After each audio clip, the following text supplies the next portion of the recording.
Rack and Fin Radio with Tom P. WPG Talk Radio 95.5. Blue claws, bluefish, blowfish. If you want to trout a little bit, bluefin. The bite is happening. Hey, we're inside Rack and Fin Radio with me, Tom P. Weekend of June 10th and 11th. Full disclosure, we're in the studio early on Friday afternoon because we're going to be wave fishing this week. We're going to be up and down the coast all over the place. Too much fishing opportunity going on in the central and southern tier counties of the great state of New Jersey. But I will have to give a shout out to Roger Nessel. Very, very cool conservation officer, retired up there in North Jersey, Sussex County. Long time no see, Roger. Well, last time I saw Roger was at the Trappers Convention up there at Space Farms. Roger used to be a hell of a guy out there in the field. And Roger, thanks for listening. I heard through the A-Man that you tune into the Rack and Fin Radio podcast. Hope to see you again sometime soon, Roger. But listen, it is going nuts. Also, again, the weather's been crazy. The flounder bite in the back is still going nuts. Weak fish, if you can find them. I'm going to say this in a little bit in the next segment. Freshwater pickerel have been crazy, but bass, find these little ponds, these little hideaways. They are absolutely loaded. Topic for this weekend show is the Cape May County fluking situation. It ain't easy, but if you learn it from the backwaters out to the Cape May Reef and the deeper areas out there, it'll challenge you, it'll test you, but it can really pay off. So grab that cup, grab that red. We'll be right back with Jerry Vessels. Yeah, Three Girls Skirts, and also the promoter of the Wildwood Fishing and Boating Expo. He's a Cape May Deepwater Flounder ace, sharing some of his secrets back and front. Be right back. Rack and Fin Radio. WPG Talk Radio 95.5 FM and 1450 AM. South Jersey's talk station. Rack and Fin Radio with Tom P. WPG Talk Radio 95.5. It happens on occasion, maybe once every 2 months or something like that. I had a blog on ESPN called Bass Puddles. And they picked it up, I guess, the main Google thing or something like that. Hey, man, what are you talking about? What are you talking about? The blog was about, I'll tell you, they're hiding in plain sight. Hiding in plain sight. Some of these small ponds that just loaded with big, large. You see kids there, catching sunnies or bullheads, or maybe they're stocked in the spring or fall with trout. I see some people trout fishing after a couple of weeks. They give that up. These are hidey holes for some big ass, large mouths. So that's what the blog was last week. Thanks. And this week, I think I dropped it in there. Hopefully it's going to be, it was put out yesterday. About getting the last in on the sea bass. 9 days, 10 days left, closes the 19th. And this has been a year unlike, I should say, any other I've seen in decades. A lot of party boat and charter boat captains I spoke to. Same thing, guys. I've been fishing 30 years, 40 years. I never saw it like this. And it sort of overshadowed the fluke fishing, a.k.a. summer flounder. And that's been that's actually spotty with the wind, the cold water, up, down, up, down. It's been picky. I've been doing my share of it. But I'm just fascinated and intrigued. It's such an enigma down here down about 10 miles down the road when you get into Cape May County, starting in Ocean City all the way down to Cape May Point. Fluking the Cape. You have the ICW back there. I did it from Ocean City down there through Whale Creek, down through Strathmere, down through Sea Isle, down through Avalon. I mean, and I'll tell you that, I guess, middle to lower township, especially in the back, can be vexing, but you also have some great flounder opportunities out front. The Cape May Flatty situation. Called in an expert on this. It's Mr. Jerry Vessels. You know him. He is the owner of Three Girls Skirts Fishing Tackle LLC, specializing in 2, 3, and 4 ounce ultra minnow style squid jigs. His stuff absolutely kicks ass. Also, the owner and promoter, CEO, head muckety muck of the Wildwood Fishing and Boating Expo. Had it in 6 years. They lost 2 with COVID, but wildly successful. The first show on the docket in January. If this past January was any indication, who knows what January 2024 is going to hold. Able to get a hold of him just as he came off the water. He did all right. Now, to me, let's see. I like to fluke fish within sight of the beach. If I'm out front, I want to sight of the beach. Vessels and his crew, but besides doing okay in the back, they venture forth the old grounds, Reefside 11, all this stuff for some big doormat and area rug flatties with his 3-girl skirts. Join us on the line right now. I want to get into fluking, the Lower Cape especially, the opportunities available because you hit it right like any place else. It can be dynamic. Jerry Vessels, Mr. Promoter, how are you? Tommy P, man, I'm doing wonderful. How are you, sir? Dude, you're knocking down. I'm here with your fillet knife slicing through all the way up here, 20-something miles away, man. We were slicing and dicing. We had a problem catching small fish today, so I guess it's a good problem. That's a good problem to have, man. That's a good problem to have. Well, Jerry, like we discussed over the years, listeners, I haven't had a chance to fish with Jerry, my lovely Dee Marie, neither has she, but want to get out there. I'm vexed, Jerry, with the complexities of, fluking one thing. This fish are very moody. We know this thing, tide change, little drop of water temperature. But, Jerry, to me in particular, Middle Township down, Lower Township, Cape May fluke have attitude, be it in the back or be it out front. I don't know if it's the structure or what. But it's a tough deal when you're trying to learn it, no? It's not easy, Tom, and it's all about putting time in. That's the biggest thing. And some days you think, oh, what the heck am I doing? And there are the days that you have to take a deep breath and really concentrate on what you're doing because this is where you're honing your skills at. When you're busy on the boat, you're not honing any skills. When you can take your time and actually think about what you're doing, that's when you hone them skills and you get to learn how the wind's pushing you and how you're going to back troll and what you're doing, your correct speeds and corrections and all that fun stuff that people just think happens. Jerry, I remember we discussed this several times over the years. And again, listen, it's been my fault with the scheduling, whatever. I have the opportunity to fish with this guy, and he is badass on these flatties. But, Jerry, you said that this year in particular. Now, listen, I've been doing well up there in Barnegat Bay, Lower Barnegat Bay, Great Bay, down Great Egg Harbor Bay, hitting some of the back there about Ocean City. But you said the weather pattern this year, the fluke behaved differently. The big ones, what, they were in or out or only hung out for a while? You made some points there about the fact that it wasn't a cold winter and the fluke reacted to the habitat on the migration. What happened? Yeah, I'm thinking that it just was not the cold winter, and the water temperatures never dropped out front below like 43, 44 degrees. It seemed like all winter. And them fish, they're very sensitive to. They don't have a calendar. They go by water temperature. Water temperature signifies them to move offshore. Water temperature never got to that point. Did they actually leave? Now the water starts to warm up again in the spring, which it hasn't been the warmest spring. It's still only low 60s in the back bay, but them fish came in. Them fish may have been in the back bay in February and March, more so than the normal migration pattern of April, May. They're here in March, but April, May when it's really good, and then they move out. But it's been. The fishing down here has been spotty at best. Right. In the back, there's been some days it's fantastic. Other days you're getting one or two bites, one or two shorts, something like that. The wind has wreaked havoc on things. But one thing that people have to remember, and I just witnessed it as we were coming through the inlet here, there's like 30 boats all piled up in a little tiny section because it's breezy out. Mm-hmm. And the boaters are hiding themselves from the wind. The fish don't know it's windy. The fish are going to be in the spots that they're normally in.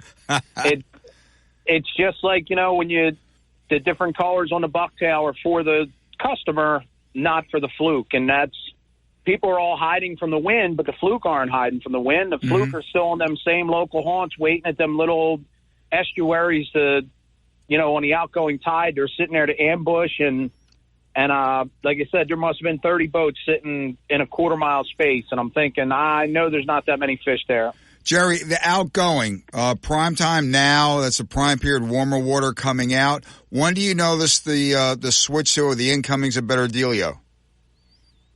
I think when it just gets a little bit warmer, like in the early spring, the outgoing tide seems to be a little bit better because the water gets up in them flats and it gets nice and warm. Mm-hmm. The big fish get active, and then fluke are just sitting there waiting for the stuff coming out of the marsh or along the sod banks and everything else, or any kind of at that point it would be a decline, not an incline, and when the water gets warmer and the bait fish are a little more active, it seems like at that point you're just going with the flow, and you have motion, and then fish are eating on both sides of the tide. Okay, joining us on the line today on Rack and Fin Radio is Jerry Vessels, owner of Three Girl Skirts Fishing Tackle LLC, specializing in 2, 3, and 4 ounce ultra minnow style squid skirt jigs. He's also the owner, promoter, CEO, and big boss man of the wildly successful Wildwood Fishing and Boating Expo. Jerry, a little non sequitur real quick. What's the date for 2024? The date for 2024 is January 6th and 7th, 2024. First one on the dock. People spend that Christmas money because there's deals galore. Well, Jerry, we'll get into that maybe if we have a couple of minutes left in another segment.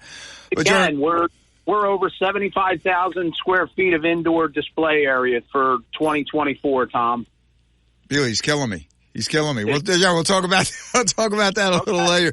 But Jerry, insofar as the fluke now, especially I notice they really, like 1 or 2 degree difference really, make them put the lockjaw down. It does. The temperature change, especially in the shallow water, 1 or 2 degree temperature makes such a huge difference. Today we were fishing 85 feet of water, and 85 feet. Today what happened was initially 7 a.m. we had a great bite. We had 6 fish in a box by 8 a.m. We dropped lines at 7. We had 3 keeper fluke, 3 keeper sea bass by 8 a.m. Then the wind changed, just a subtle change in the wind. Fish got lockjaw. Tide turned an hour and a half later. Fish turned back on. Jerry, before we get to really pounding the next segment out front, there's some spots and techniques and tackle, whatever. About the back there, from, again, all my years down there in Ocean City, from, the Great Egg Harbor Bay all the way down, different bottom structures, it seems, down through the ICW, down through Whale Creek and Strathmere, et cetera. And then you get down the Cape, you always hear, what's a grassy sound, right? Like the Wildwood area, grassy sound, it gets pounded. What is it about that area as opposed to others that makes it such a fluke magnet? I'm thinking like Turtle Creek is a natural waterway, and it gets deep. Like There's times when them fish, they don't have to move in and out with the tide. They'll just kind of move a few feet. Tide comes in, they move up the bank. Tide goes out, they sit down in the deep channel, and it's just a highway for bait coming through there on both sides of the tide, even though that's a contradiction to what I just said regarding water temperature. But in that, like Turtle Creek, Hereford's Inlet, same thing. Hereford's Inlet's a big body of water. Oh, yeah. A lot of water moves through there. It's all clean ocean water coming in there. And again, you have different bottoms. There's a bunch of holes. There's structure. And it makes a difference. Turtle Creek has been a hotbed for fluke for as long as I can remember, and it's still good. At times, it's not as good as it used to be, but there's times when you see, again, when there's 15 boats fishing in a little tiny creek, there's a reason that there's 15 boats fishing in that area. Jerry, the bottom structures, though, I mean, more mussel beds down your way? Again, that middle of lower township, or is it more a rock, coral? What is it that makes it a fluke magnet? We had the mussel on the side banks are loaded with mussels. Another thing that, and I can't say where it came from. I know there's large areas where it's all old clamshells. And I mean, the clamming industry in Wildwood proper itself was huge there's still clam boats there, but most of the time they're going up to Atlantic City, but there's still 5 or 6 clam boats in Wildwood. The amount of clamshells in certain areas, right, and that bottom is just, it's a little bit sticky and icky, but it seems to produce very, very well consistently. Jerry, in the back right now, spearing moving in, bay shiners, glass minnows. Well, what's the main forage? I mean, besides the crabs, I know the fluke chat out. Who doesn't like crabs? But bait fish wise, I mean, look, minis in the ditches naturally, but what's out in that main area? in the main area right now, I'm going with the Shiners. I mean, Shiners showed up already. Shiners are here. Oof, yeah. Everything loves the Shiners. The spearing, you can find spearing from the Back Bay out to the canyons, and everything eats it. I think that spearing is like the number one foraging food in the back. There's some grass shrimp around, but it's the spearing. As Tom P. says, the spearing is endearing. Hey, Jerry, up against a hard break, hanging you in for another segment. We're speaking with Jerry Vessels. Topic is Cape May County, and for basically Middle Township, Lower Township down, the Cape May fluking situation. It can test you. Oh, man, I'm good up there. I'm fishing the Manasquan. I'm the Shark River. Man, I'm good up there. I'm good up there off AC. Get down to the Cape. The vagaries down there, the bottom structures, the difference of the flows. These fish are super capricious, could make you pull your hair out if you have any. I don't have that. People, grab that cup, grab that Red Bull. Be right back. Rack and Fin Radio with Jerry Vessels talking Cape May fluke. WPG Talk Radio 95.5 FM and 1450 AM. South Jersey's talk station. Fox on Tech. There's an old social media joke that Instagram is Twitter for people who can't read. It means that Instagram is dependent on photos, so there's no need to type up your thoughts in a confined space of characters like Twitter. Except that might be changing soon. Meta, the company that owns Instagram and Facebook, is getting ready to unveil a new social network codenamed Project 92. Though according to the website The Verge, some internal documents suggest the app, when released, could be called Threads. It looks like Twitter. It's a stream of text postings mostly, but unlike Instagram or Facebook or Twitter, this Meta product promises to be decentralized, meaning you can use it with servers of your choosing, not confining you essentially to a single social network.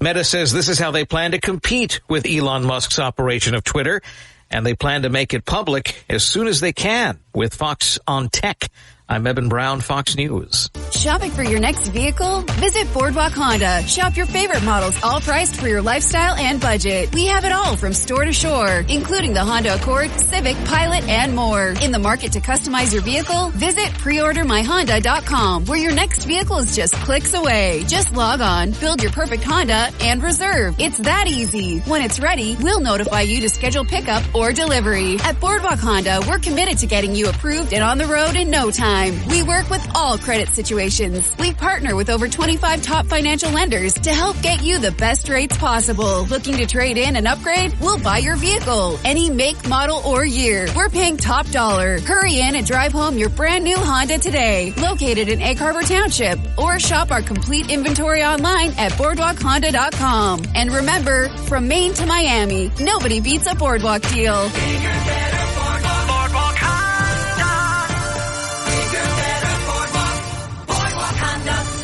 Rack and Fin Radio with Tom P. WPG Talk Radio 95.5. Yeah, back inside Rack and Fin Radio with me, Tom P. Weekend of June 10th and 11th. Full disclosure, like I said in the opening statement, we are here early Friday afternoon because we're going to be away fishing our collective asses off this week in all parts of Jersey, mid-central and down south, and hopefully over to Delaware Bay. But we're talking with Jerry Vessels right now. Man, I think that Lower Cape May fluking. Well, Jerry, question. Let's break this down right now. I know you're a proponent of deep water flounder. You're like to me, it's like being a rhino or elephant hunter. I mean, you are in the bleep. You know what I mean? But Jerry, within a couple of miles of the coast, out to a few miles, I mean, you have some great reefs. So there you have the Townsend Inlet Reef, the Wildwood Reef, the Cape May Reef. Do you just jump from the back and you and your crew go out to the deepers, or do you hit mid-range, for lack of a better term, mid-range or inshore fluking areas as well? Actually, at this time of year, we bypass the mid-shore stuff, the 8-10 mile stuff, and today we took a ride. It was 18 miles from the inlet, but we did that for a reason, and that's because it's just been historically this time of year that 80, 90 foot of water is holding the fluke, holding keeper sea bass still, and inshore it's just a swanky temperature, in 60-degree water where it's not the back and it's not the deep. So the water temperature, again, how important it is. There may be some fish at Cape May, but not enough to get excited about. Joe, the bottom structure you're targeting, give it up. Today was subway cars, tanks, concrete, tires. We had a wide assortment today. Well, you're on a reef then, correct? Yeah, it's artificial. Which one? Give it up.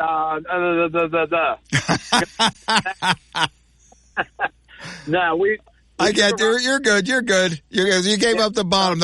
Hey, man, I thought Tog liked tanks, but Fluke, I mean, they love those things, and the railway cars, and the caisson door areas.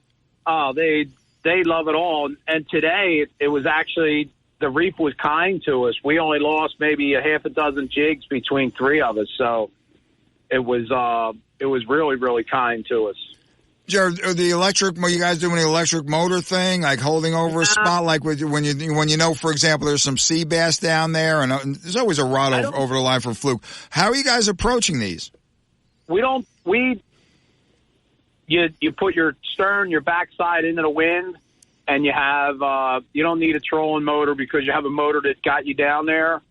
Now you learn to work it and bump it in and out of gear, like bump it in reverse to slow your drift down so you stay over that structure and that target area as long as you possibly can. But you still have to move. Like doing zero over a piece of structure is not exactly giving you the best presentation. But you got to keep moving just a little bit, and you bump it in and out of gear to slow yourself down to 0.6, 0.5, something like that, even up to 0.8. And you want to keep that line straight up and down. Don't scope it out because that's how you donate everything to the reef. But it's the spot lock stuff. It's groundbreaking. It's revolutionary. It's fantastic.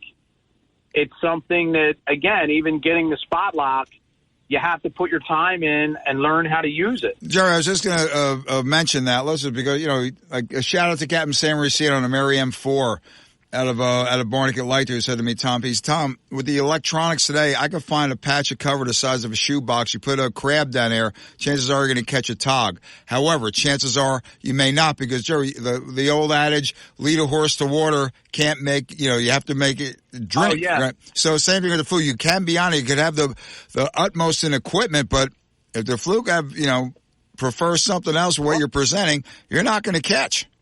Like I said to you today, we were down there for the first hour we were there. We had perfect conditions.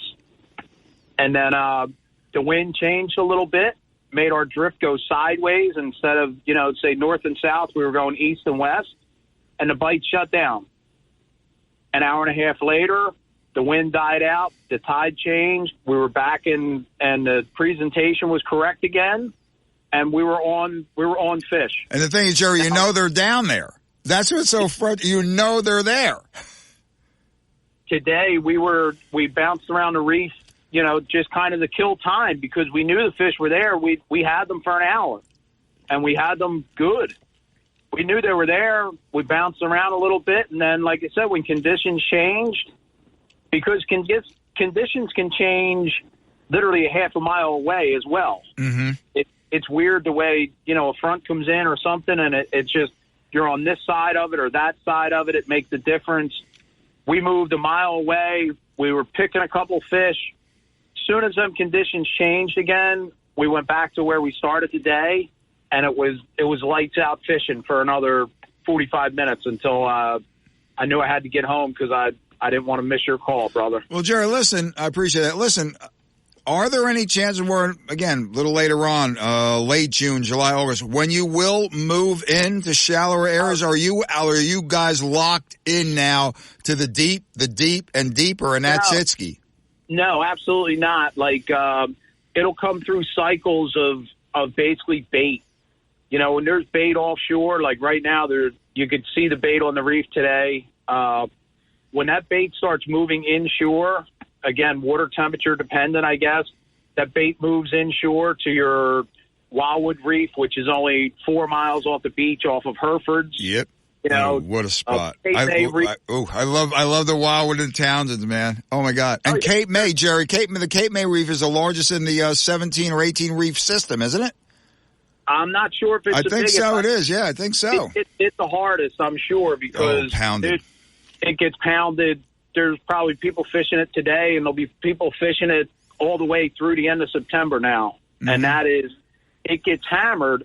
And ironically, there's times when it's lights out fishing because the bait's there, the fish are going to be there. And that's the biggest thing. Right now, we know that the bait is in the deeper water.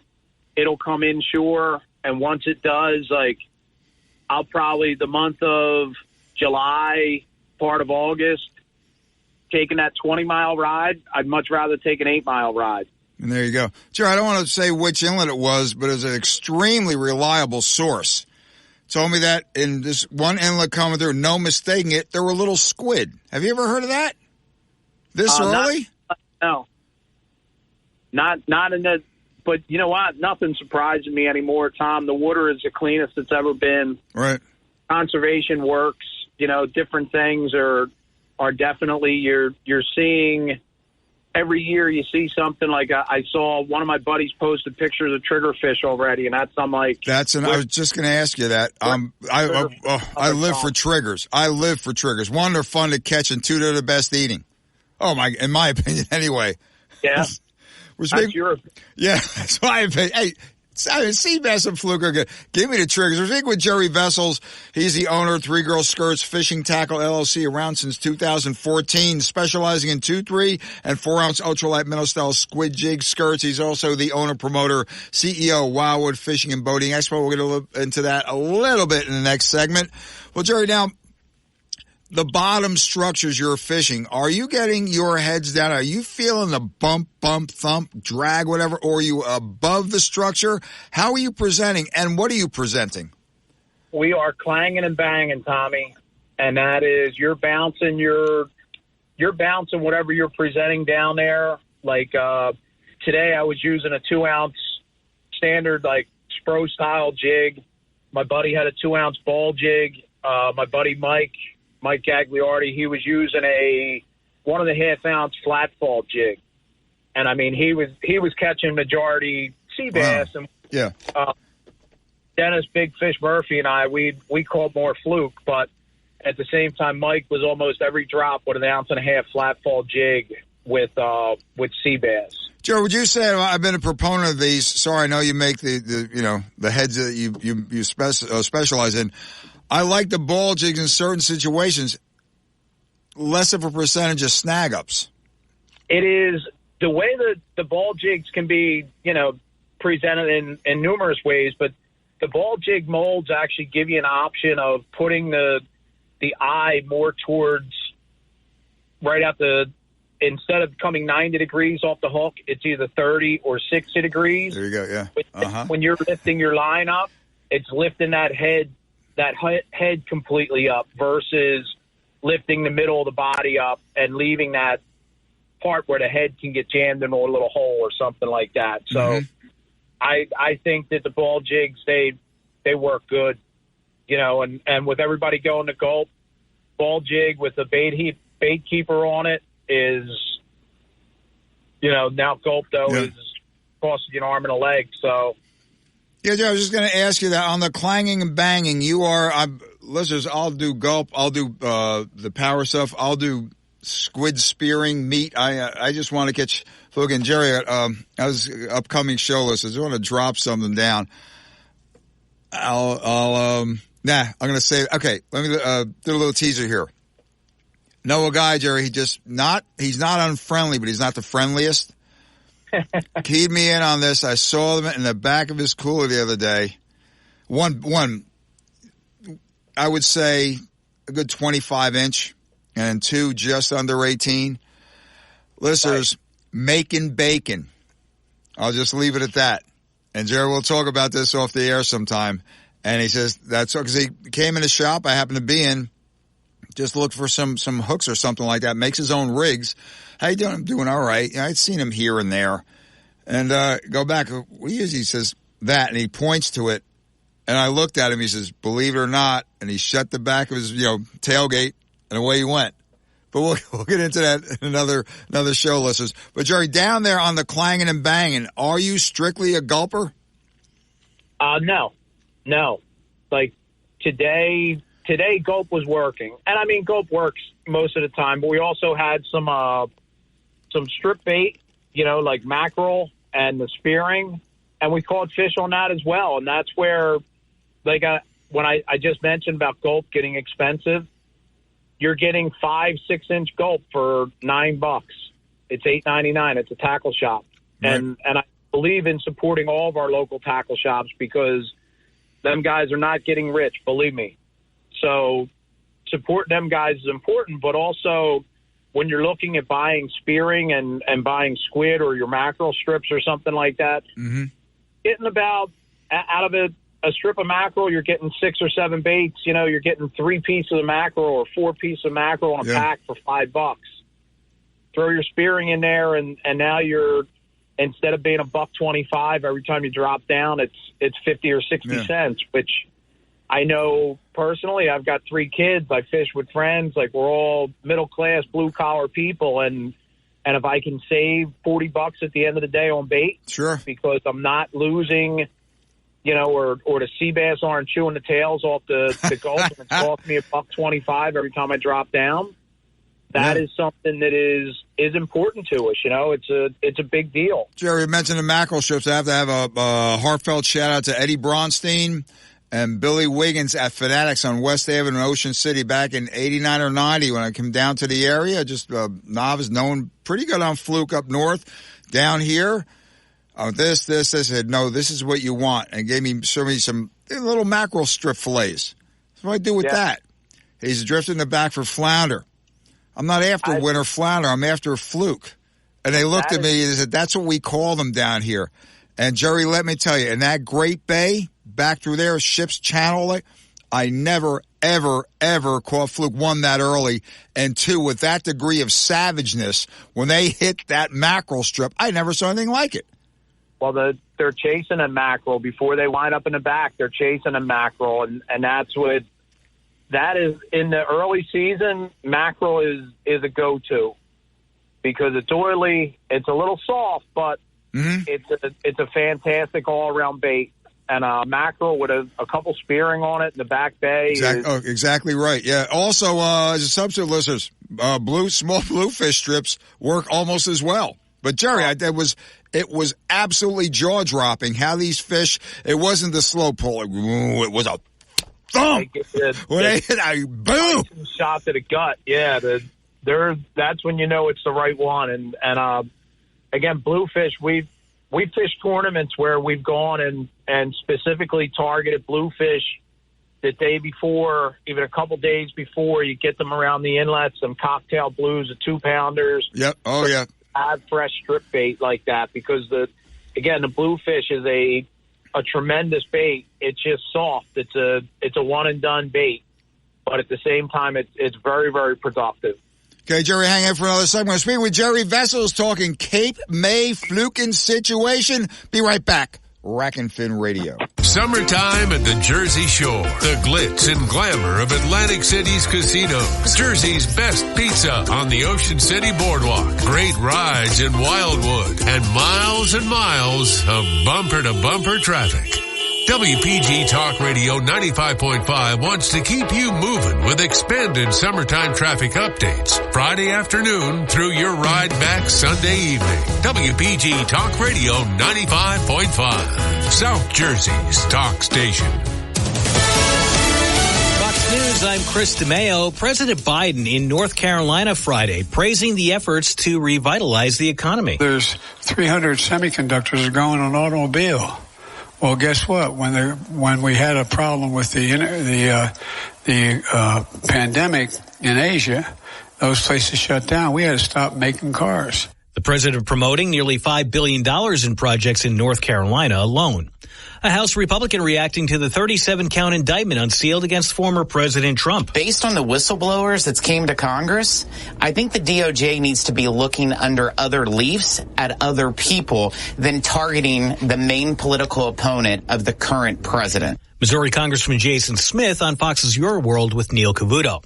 4 children lost in the jungle in Colombia 40 days ago after a plane crash are found alive. America's listening to Fox News.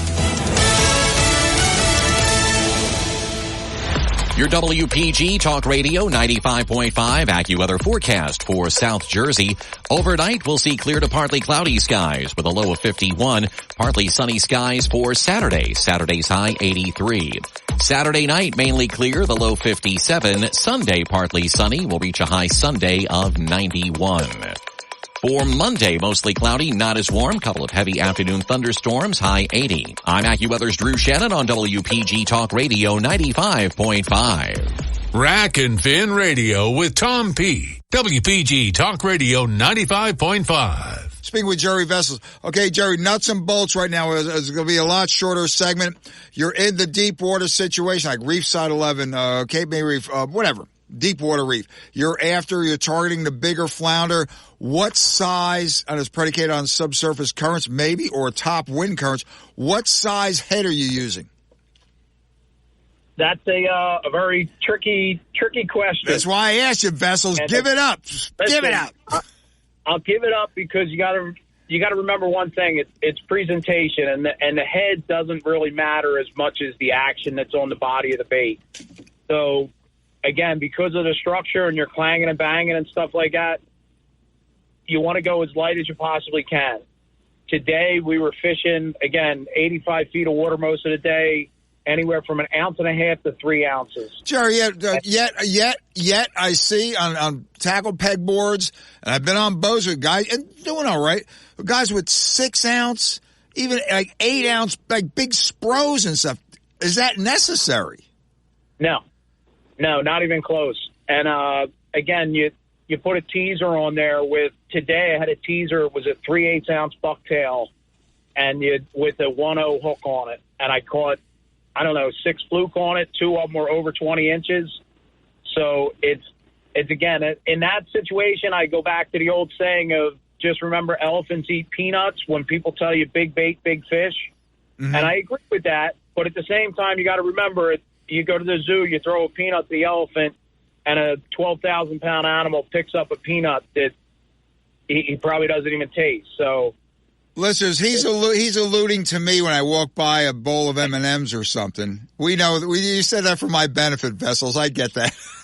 But no Jerry, listen to me. And what's been hot the past 2 weeks, again, with the sea bass, but also coming over on the fluke out front, guys are starting to catch them. The bottoms seem to be from, I guess, south of Massachusetts, whatever, all the way down through sand eels everywhere. And I talked to some tackle shop that they can't keep that gulp with silver mud or whatever, some weird color, sand eel on the pegboards. It's crazy. As a teaser, too, these guys are killing them. Again, matching the hatch, whatever the bait that's out there, you match that profile, the color, it's going to work for you. That's why, I keep going back to spearing. Spearing is available from March and through October, November, from the back bay out to the canyon. Everything eats it. So spearing is a mainstay. Them sand eels were around, again, they may not have left. I don't know. I know in January we were watching from the boat show, from the expo, we were watching them fishing still. So yeah. And Jerry, the bluefin that they've hit in close, all packed with sand eels. Packed to a point where their insides were exploding with sand eels. Well, Jerry, then how do you again, because I've seen you use match the hatch, yes, but also seen the success, for example, of the whatever this match is, the curry chicken 6-inch grub, the salmon red grub, white glow. I mean, matching the hatch, or sometimes it just smells right or looks right, like you said, presentation. I think that, again, in certain situations, you match the hatch. In other situations, when the snack bar is open out in the wild, they're going to eat. They're opportunistic predators. And if you put something in front of them that looks good, it smells good, they're going to strike at it. because, again, they don't know where their next meal is coming from. They can't go to Wawa. Again, he said that for my benefit. Because he knows Tom P likes that lunch menu they have, the box lunches. Whoa, baby, they're cheeseburger. Anyway, Jerry, real fast, and I gotta have to get going. Toughest situation offshore, in a deep water situation. I had to address it. I've had some success, in the back. The wind, the dreaded wind against tide. You have one afternoon to fish. You're out there. That's the situation it is. And I know you've caught fish under those conditions and some damn nice flatties. How do you attack that? What's your strategy? Wind against the tide when you're offshore is, again, it can actually work in your benefit because you want to slow your drift down as much as you can, but still cover ground. Like I said, you keep it at that 0.5, something like that, where you're not flying. So if you have that wind against the tide and it's slowing you down, it's actually going to help you. You just got to keep the boat straight. If it's going too much, the wind is going to, again, keep the boat straight into it. And now instead of bumping in reverse to slow your drift down, you're going to power drift and bump forward. It's not something, it's something you got to master the back trolling. Then the bumping forward is something completely different. And the boat acts differently and everything else because now instead of stern to, you're bow to, and like I said, the boat acts differently in the wind. But it's a productive feature. It's also something that if it's going to be that windy and you're doing something like that, go cut the grass. That's vintage vessels, people. Because it's. But seriously, and even like said, when you're talking about the guys with the 6 and 8 ounce jig heads and all that They're stuff, like cannonballs, man. Holy God! You're dragging stash weights. That's literally going back to the 70s, 80s, 90s, where you put an 8 ounce dipsy on and a 3-foot leader, and you had your big strip bait out there, right, and you were drifting open bottom. You use an 8 ounce weight. When you're in 60 feet of water with braided line or 80 feet of water with a braided line and you're basically straight up and down as much as you can, you just don't need something that big. And again, like when you have equipment that is meant to handle 8 ounces or 10 ounces of lead, it takes a toll on your body today. Like I had Dennis Big Fish Murphy, the guy's 75-year-old retired crane operator. He had a little spinning rod in his hand. Today he's using 1.5 ounces all day, and he's like, you know what? I feel great. Yeah, there you go.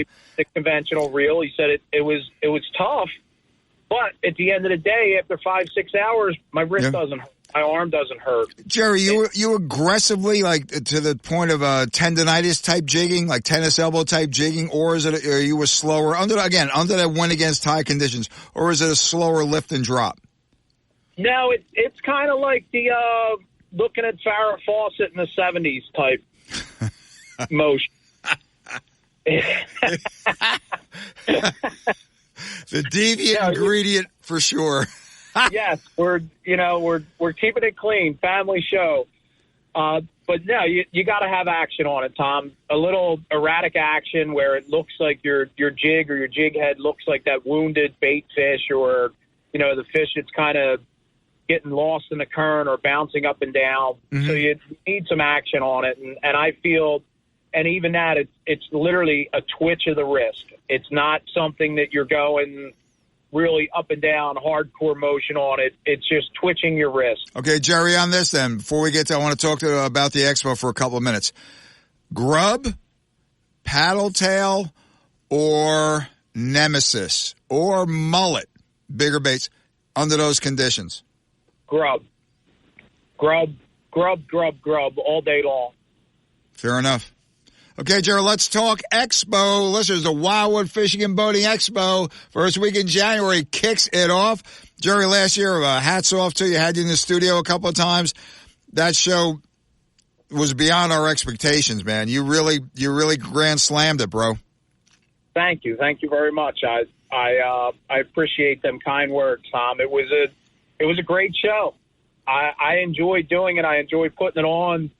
It's definitely a labor of love.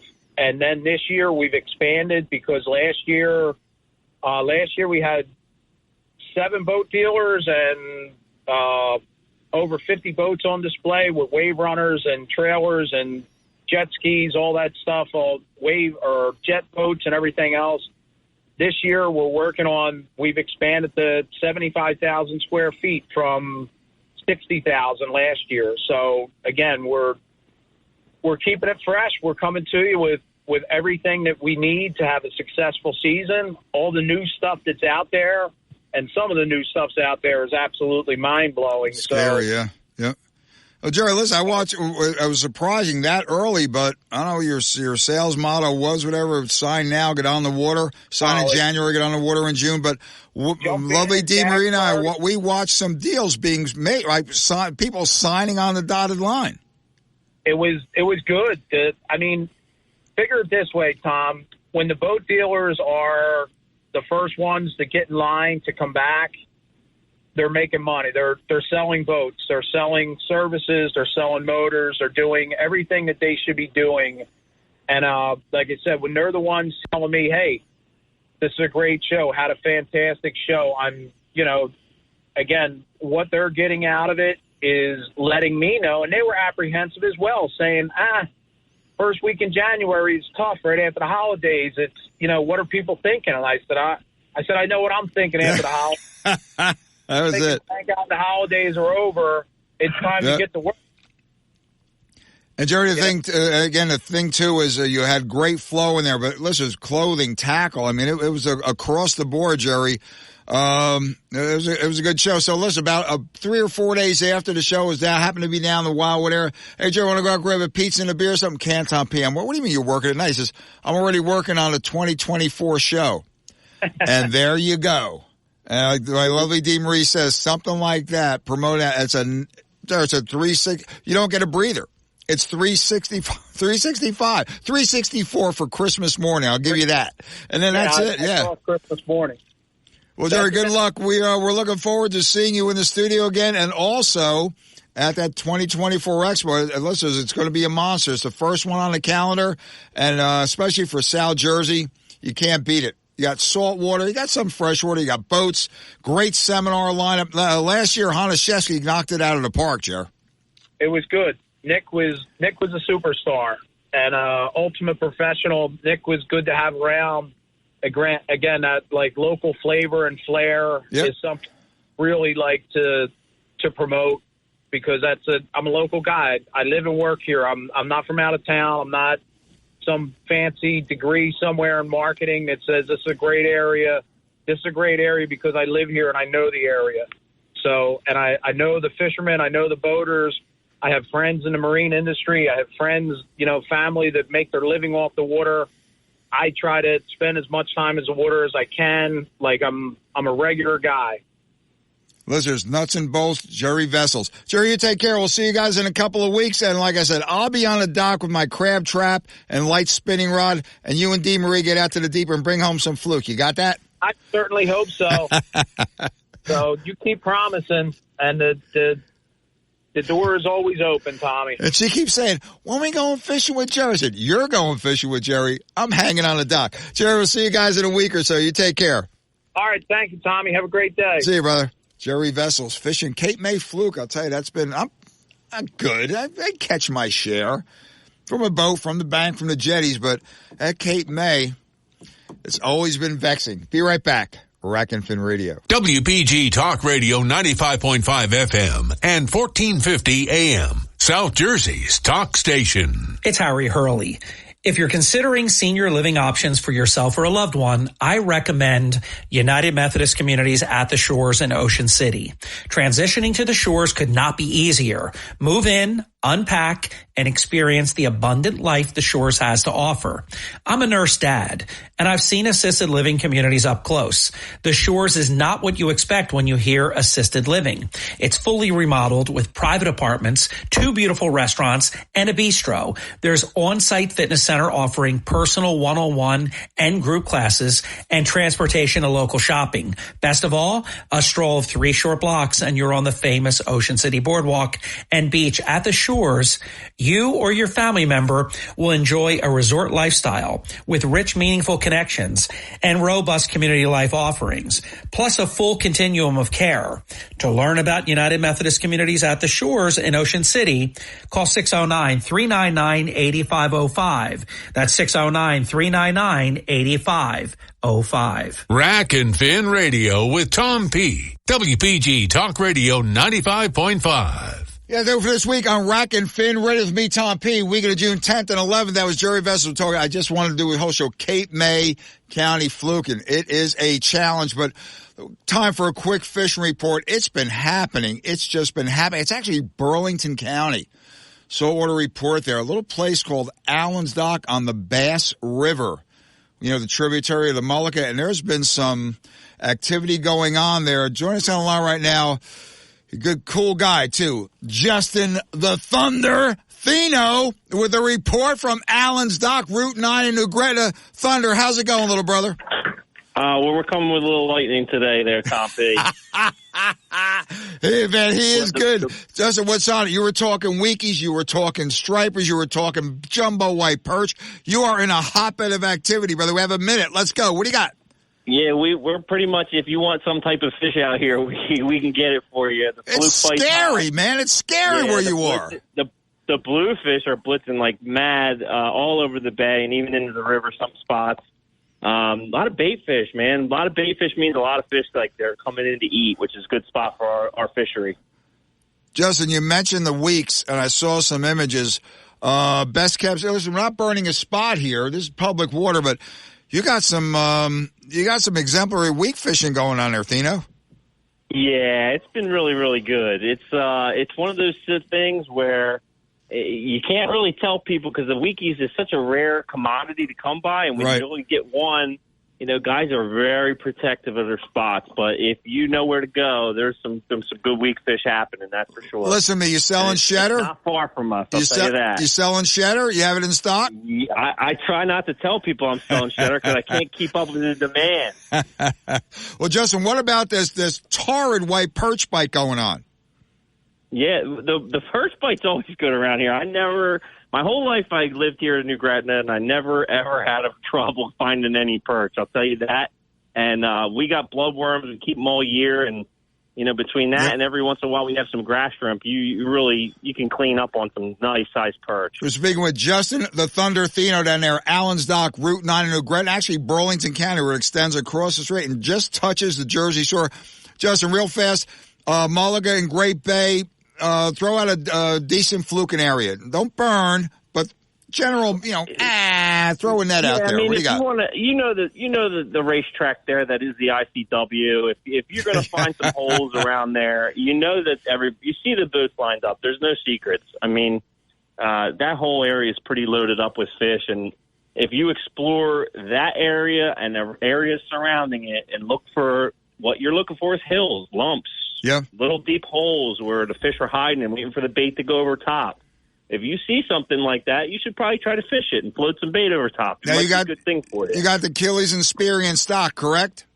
We have two different types of spearing. We have more killies than you could ever imagine. Probably, I'm always in stock with killies. I have them. They're in good size. They're in good quantity. Hey, listen, he has the ninja killies, and then he has the MMA killies. They approach the flounder in two different ways. Justin, take care. By the way, how is Big GK? You know Big GK's doing good. He's here in the yard today. He's pointing his finger around, making sure the work gets done. And, you know, there's never a dull moment with the big guy around. See, Justin, you take care. We'll see you guys next week. See you, Tom. See you, brother. Yeah, man, that little Bass River area is a hotbed. That'll do it for this week on Rack and Fin Radio. Get out there and enjoy. A little bumpy out there front. They'll win, but what are you going to do? Again, we were in here Friday afternoon because we are fishing the whole weekend. God bless America. God bless our troops. God bless our first responders. God bless law enforcement. See you next week. Rack and Fin Radio. Cape May fluking? Think you're good? Give it a shot, Flighty Meisters. See you next week.